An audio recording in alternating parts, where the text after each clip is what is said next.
नमस्ते everyone, welcome to my channel after long time. आज तपाईँहरूको लागि एउटा भ्लग बनाउने निर्णय गरेको छु। अनि यो भ्लग चाहिँ के को बारेमा हुनेछ भन्दाखेरि मेरो र अजुको फोटोसुट हुनेछ। एउटा फ्रेम घरमा टाँसेर राख्नको लागि फोटोसुट गर्न जानेछौँ। त्यसको लागि हामीले सानो भ्लग बनाऊँ भनेर सोचेको होइन। च्यानल पनि धेरै पुरानो भइसक्यो, केही भिडियो हालेको छैन। सानो भिडियो बनाएर हाल्नेछु होइन। तपाईँहरूले हेरिदिनु होला अनि इन्जोय गरिदिनु होला। स्टे ट्युन गाइस है त। आएस् तर म जाने ल। मजा आयो। तँलाई पनि भिडियोमा देखिन मन छ ल। त्यसो भए तेरो स्किल देखाइदे। अर्को भाइरल भइगयो यस्तो केटा त म चाहिँ हिँडिरहेको पानी परेर भ्यू कस्तो राम्रो आइरहेको छ। ओ माई गड, ढुङ्गा ढिलो भयो नि यार। मैले नि अर्कै चप्पल ल्याउनु पर्ने रहेछ।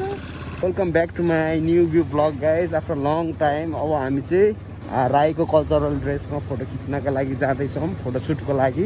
अघि हाम्रो फोटो खिच्ने प्लान थियो, तर पानी परेको कारणले गर्दाखेरि अहिलेसम्म हामी वेट गऱ्यौँ। एक दुईवटा टिकटक भिडियो बनायौँ अनि अहिले भर्खरै हामी पानी अलिक रोकिएपछि अहिले रोक्यो। अलिक होइन, मजाले नै रोक्यो।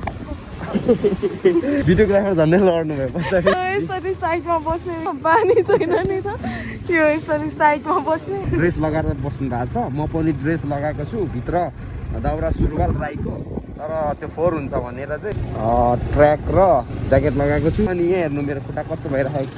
हिलोले अहिले जुत्ताहरू सबै भित्र छ ब्यागमा। यस्तो पानी परेर तर इन्भाइरोमेन्ट चाहिँ कस्तो राम्रो क्लियर टाइपको कि। जस मैले बोलेको सबजना सुनेको छ। म हेलमेटसँग भएको कारणले नसुन्न सक्छ, त्यसको लागि म सरी भन्न चाहन्छु। इट्स ओके, हाम्रो अडियन्सले पनि भन्नु पर्यो नि त। Let's go watch till the and. भोलि चाहिँ सायद हामी फोनबाटै खिच्छौँ। आज चाहिँ एउटा फोटोसुट राम्रो भयो भने फ्रेम बनाएर चट्ट राख्न झुन्डाउनको लागि है। Thank you, I love you. Watch till the and video guys. Let's go.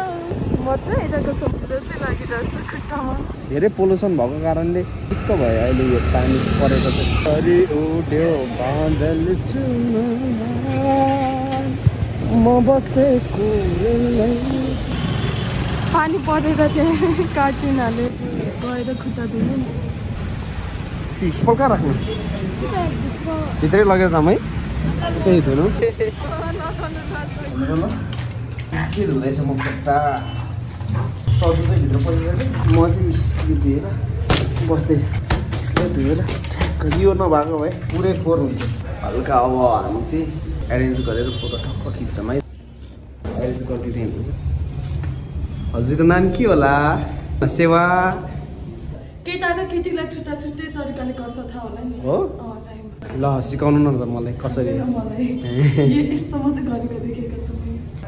यो त बाहिर लगाउनु पर्छ नि त। किन आएको भन्दाखेरि गाइस, पहिला मैले फोटो खिचिहालेको थिएँ, राम्रो खिचेको थिएँ। त्यही भएर कस्तो त्यो टाइपको हो। केटी चाहिँ त्यसरी बसेको, ऊ चाहिँ म चाहिँ होइन ठडेको खिच्नुपर्छ होला, उठेको। बोल त्यस्तै गर्ने हामी। मेरो टोपी लगाइदिनुहोस् त। अब यस्तो पनि मिले हुन्छ। कुन टाइपको खिच्दिने? यस्तो भएको भए त राम्रो हुन्थ्यो नि, यो टाइपको कि। तपाईँ त सानोमा बसेर म यसमा बसौँ त। दुईजना बस्ने?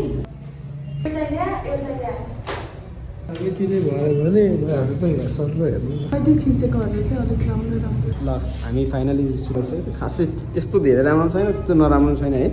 पोजहरू दिन सकिँदैन है। यहाँको मान्छेहरू सबै तल जान्छ, तल गएर डिसाइड गर्छ कुन चाहिँ राख्ने कुन नराख्ने भनेर। यसले हिल लगाइरहेको छ नि हाल्दैछ त्यहाँ झुन्डाले जाने। अब सक्यो हाम्रो चटक। गाइज हेर्नु ल, यहाँ के छ भित्र। यो ठिक छ बरु। यो होइन, यो चाहिँ ठिक होला कि कुन? हङकङको सारीमा हुन्छ उहाँ। अब चाहिँ हामी भाटपट्टि जानेछौँ। Give me your helmet. हेर्नु अहिले यत्रो पानी पऱ्यो यहाँनिर त ठिकै छ, तल त ड्राई भइसकेछ गाइज यार। हामी पाण्डुलाई भेट्न जाँदैछौँ। पाण्डुको लागि हामीले सब पनि किनिसक्यौँ है। हेर्नुहोस् रोड, आहा कति राम्रो छ है। But this is better than the धुलो। पाण्डु पाण्डुको मालिक चाहिँ यता आउनुहुन्छ। हामीले हिजो यसलाई लिएर आएको थियो, स्कुटीमा लिएको होइन। घाम होइन, यसको कलरको बाउको कलर हाफ यो। किन होइन गर्ने साबुन लिएर आएको छु कि यसको लागि।